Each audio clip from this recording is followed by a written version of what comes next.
Imagine standing on a battlefield, the air thick with tension, the ground uneven beneath your feet. You are not a hero from a storybook, nor a knight in shining armor. You are an ordinary soldier thrust into the chaos of a medieval battle. The romanticized version of war with its slow-motion sword fights, gleaming armor, and triumphant music is a lie. The truth is far darker, far more brutal, and far more terrifying. In the moments before the battle begins, you stand in formation, your heart pounding in your chest. The signal to attack a horn blown from somewhere far behind the lines barely reaches your ears. The man with the horn is safe, tucked away from the carnage that is about to unfold. He will survive this day, as will the kings and nobles who orchestrated this bloodshed from a distance. But you, standing shoulder to shoulder with your fellow soldiers, are not so fortunate. As the battle commences, chaos erupts. Within the first 15 seconds, nearly half of the front line stumbles, not from enemy blows, but from the treacherous terrain. The battlefield is no manicured field.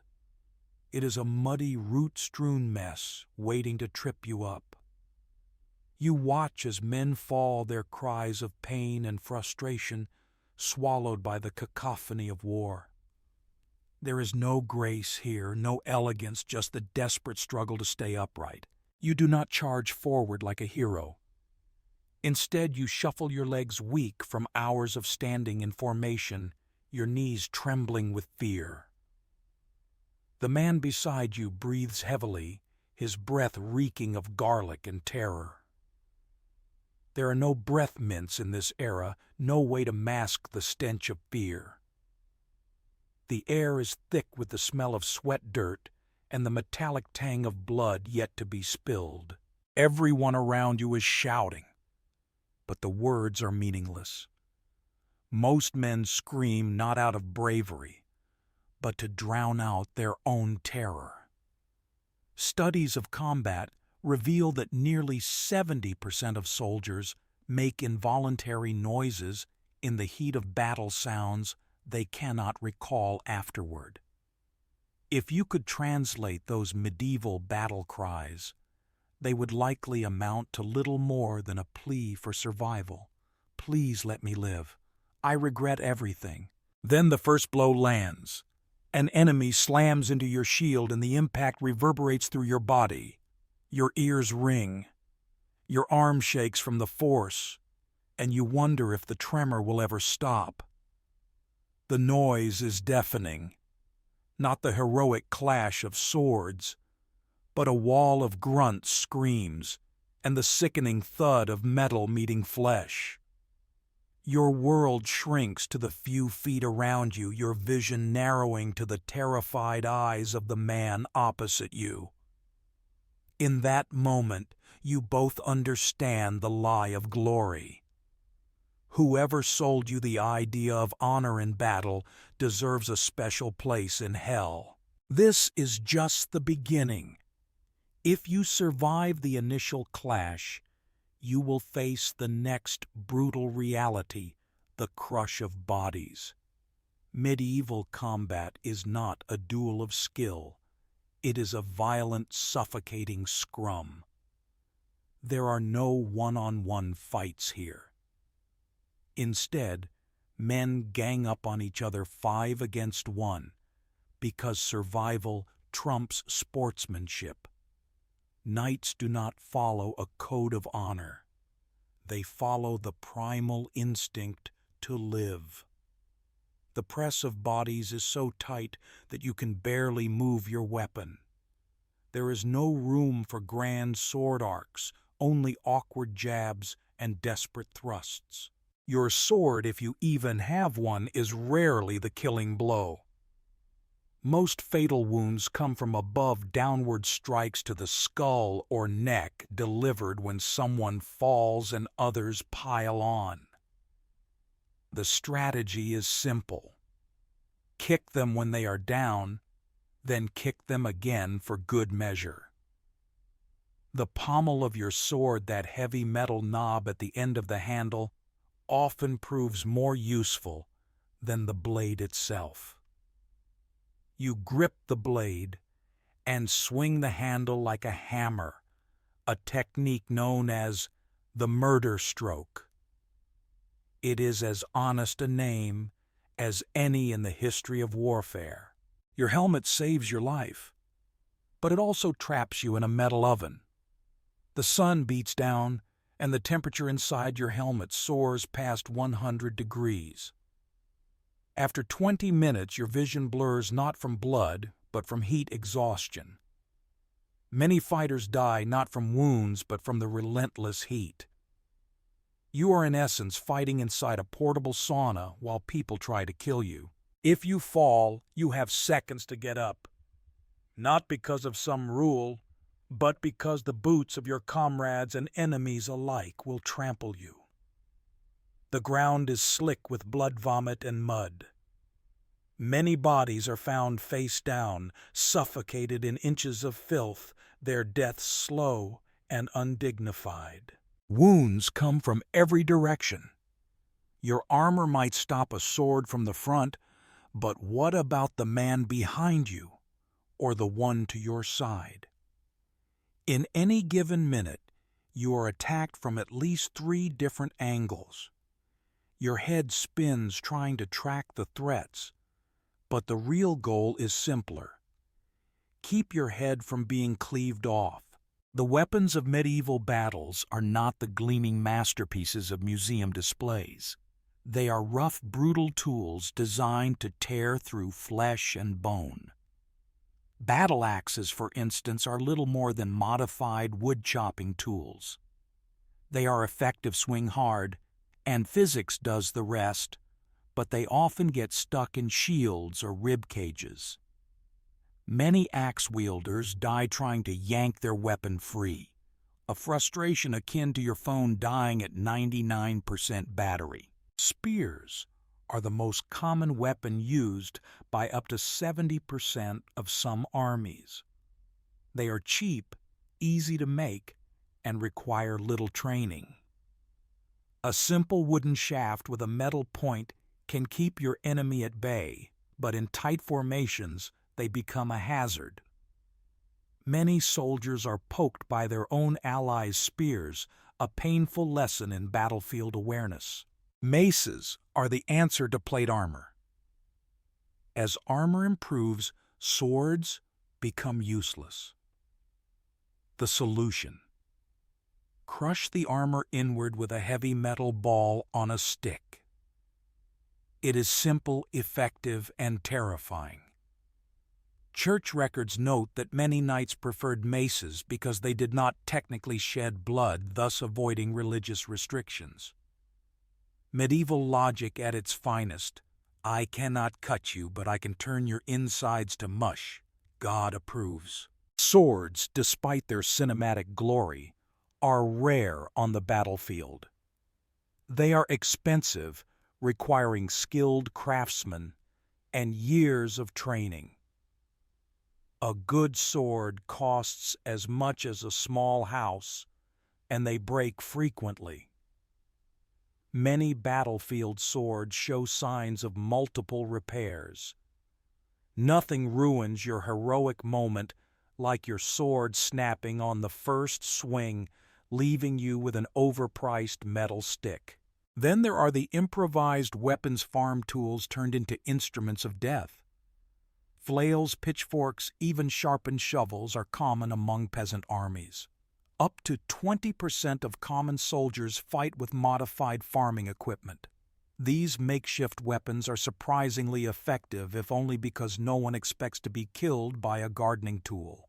Death by shovel is as final as death by sword, though far more embarrassing in the afterlife. Armor, for all its protection, is not invincible. Chainmail can stop a slashing sword once or twice, but a direct hit from an axe or mace will drive the links into your flesh. Armor becomes part of the wound. Shattered bones are common even when the armor remains intact. It is like bubble wrap. It handles the first drop, but after that, it is just noise as you break. Wounds are horrific. Medieval weapons do not make clean cuts. They tear, shred, and mangle. Limbs are lost not just from injury, but from blood loss and infection. The human body holds about 10 pints of blood, and losing 2 can cause unconsciousness. Many soldiers bleed out in minutes unaware of their wounds until their vision fades. Internal injuries are worse. A mace might not break the skin, but it can rupture organs or crack ribs. Medieval doctors call these hidden wounds the "oh no, he was fine a minute ago" syndrome. Infections claim more lives than battle itself. For every soldier who dies in combat, 3 more succumb to wound infections afterward. There are no medics on the battlefield. The closest thing to care is a fellow soldier tying a belt around your limb or cauterizing your wound with a heated dagger. Pain is unrelenting, and field hospitals, when they exist, are tents filled with straw and despair. Surgical tools are not sterilized. They are wiped on a cloth if you are lucky. Amputation is common, not because it is necessary, but because it is quick. The mental toll is as devastating as the physical. After 10 minutes, you lose your sense of direction. The constant movement, the spinning to face threats, and the lack of clear sight lines leave you disoriented. Studies of battle accounts reveal that 60% of soldiers cannot tell which way they are facing after the initial clash. Some battles end with both sides retreating from each other, a deadly game of you go first. Recognizing friend from foe is nearly impossible. Identifying colors and symbols are quickly obscured by mud and blood. In the panic, soldiers strike down their own allies. Records from the Battle of Towton show that up to 10% of casualties may have been from friendly forces. Your mind plays tricks on you. You are covered in blood. But is it yours? Blood splatter from nearby kills drenches you, making it impossible to know if you are wounded. Many fighters describe the surreal experience of being soaked in blood, yet unharmed, while others do not notice serious wounds until they collapse. Combat decisions become automatic. Your conscious mind cannot keep up, so you rely on muscle memory. Training takes over and you fight on instinct. Survivors often report no memory of their actions. Their bodies fight while their minds go elsewhere. It is like driving home and realizing you do not remember the last 10 minutes, except instead of missing a turn, you may have killed 7 people. The brain is not designed for this stress. Fear, rage, and confusion take turns driving your behavior. Higher cognitive functions shut down, leaving only survival instincts. You swing at shapes, not people. Vision narrows to a tunnel, and you react to movement and color. Friend or foe becomes irrelevant. If it moves toward you, you strike. This is battle mind, where action precedes thought. You feel disconnected from your body, as if watching yourself fight from a distance. Time distorts, minutes feel like hours, or hours pass in moments. When it becomes too much, many choose the sensible option: they run. History glorifies last stands, but most medieval soldiers flee when things get bad. Battlefield records show that 40% of armies retreat before the peak of combat. This is not shameful. It is survival. Peasant fighters follow the "I'd like to see my family again" principle. Battles often end when one side panics, first triggering a chain reaction. Running has its own dangers. Comrades might cut you down for deserting, and in heavy armor you tire quickly. Many knights are caught simply because they run out of breath. Those who escape find that victory is not about glory, it is about survival. When the battle ends, there is no cheering. The field falls silent, save for the groans of the wounded. Survivors sit where they stand, too exhausted to speak. The typical victory cry is not hurrah, but thank God it's over. The aftermath is grim. You wipe blood from your face, check for wounds, and look for friends. The dead are stripped of armor and boots, their belongings recycled for the living. Celebration comes in the form of alcohol drunk to dull the pain and drown the memories. Medieval victory parties are not triumphant. They are desperate attempts to forget. Medical tents are crowded with mortality rates between 25% and 50%. Your survival depends on luck and the surgeon's skill. The physical toll lingers for days. Bruises appear where you did not realize you were hit. Sleep is elusive, interrupted by phantom attacks. The mental scars are deeper. You relive the battle in your dreams, punching the air and startling awake. The battlefield is left to rot the dead buried in shallow graves or left for scavengers. Bits of metal, broken swords, shattered helmets work their way to the surface centuries later, silent witnesses to the horror. Victory is not glory. It is survival, marred by pain loss and the knowledge of what humans can do to each other when ordered. The romanticized version of war is a lie. The truth is far darker, far more brutal, and far more human.